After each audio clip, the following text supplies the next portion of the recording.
वो करवाने के लिए तैयार हूँ। यदि सफाई करानी है, यदि ये काम कराना है तो सफाई कर्मी के बराबर वेतन दे दीजिए, चौकीदार करने के लिए तैयार है। बोलो 300 रुपए दे करके और 400-500 रुपए की दिहाड़ी, 700 रुपए की दिहाड़ी का काम कराया जाए तो ड्यूटी लिखित में दी जाती है, 4 ड्यूटी कराई जाती है, कोई प्रमाण नहीं है। क्यों नहीं है? जब ये लोग गाड़ी लगाते मेरी हाजिरी लगा दो, जो 2 ड्यूटी है उसकी हाजिरी लगाई जाती है, लगाई जाती है। अगर आप गलत नहीं है तो ये नीचे के अधिकारी लोग हनन कर रहे हैं इन लोगों का। अगर सरकार तक ये लोग बात पहुंचाएं, यदि जिलाधिकारी चाह ले तो कल इनका वेतन बढ़ सकता है। जिलाधिकारी खुद नहीं रिपोर्ट लगाते, ये लोग जब ज्ञापन देते हैं डस्टबिन में डाल दिया जाता है। क्यों इनके साथ इतना अत्याचार करेंगे? अगर अत्याचार होगा, ये किसी भी भाषा में हम पूछे तो इनका जो प्रमुख काम है वो यदि ना करें तो जिले में या गांव में किस तरह की समस्या का सामना कर 100% समस्याएं होंगी। जैसे कि गांव में आपने देखा होगा कि छोटी छोटी जो प्रॉब्लम्स होती रहती है कि कहीं शराब बन रहा है, कहीं जुआ खिल रहा है और कहीं कहीं पता लगा कोई साजिश या षड्यंत्र हो रहा है, तो चौकीदार का काम होता है, इसको बोलते हैं गोपनीय विभागीय एक खुफिया होती है पुलिस का।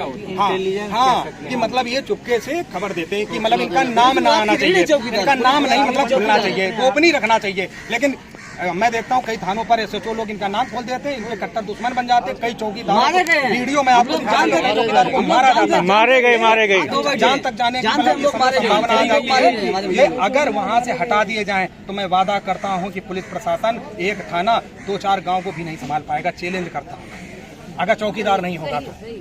आप ड्यूटी से रिलेटेड चीजें जी, ड्यूटी से रिलेटेड हम लोगों की जो है कैबिनेट हुआ है, पुलिस रेगुलेशंस के रूल के हिसाब हम लोगों की जो है 2 ड्यूटी है। पुलिस रेगुलेशंस के हिसाब से 2 ड्यूटी है, लेकिन उसी पुलिस रेगुलेशंस में जो लिखा गया है, उसी पुलिस रेगुलेशंस में लिखा गया है कि यदि प्रधानमंत्री आपके क्षेत्र में आ रहा है, जिस ट्रेन से जा रहा है उस ट्रेन के पटरी पर चौकीदारों का पहरा होगा, चौकीदारों का पहरा होगा जी। बिल्कुल, यदि प्रधानमंत्री जिस गांव में ठहर रहा है वहां पे अगर ठहरता है तो 6 चौकीदारों की वहां नियुक्ति होगी और 6 दिन के लिए होगी। 6 दिन वह वहां रहेगा, उसके बाद दूसरा चौकीदार आएगा, वह अपना क्षेत्र संभालेगा। तो आज हम लोगों के अच्छा, आप 300 दिन ड्यूटी करते हैं, जैसे गश्त वगैरह आप लोग रात में करते हैं? गश्त के जो है ये तो करना ही पड़ेगा।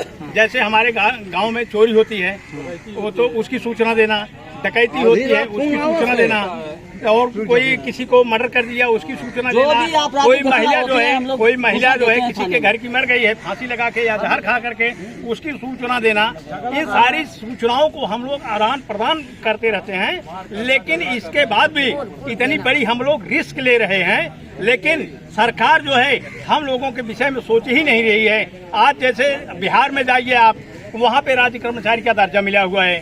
झारखंड में जाइए आप, वहाँ राज्य कर्मचारी का दर्जा मिला हुआ है।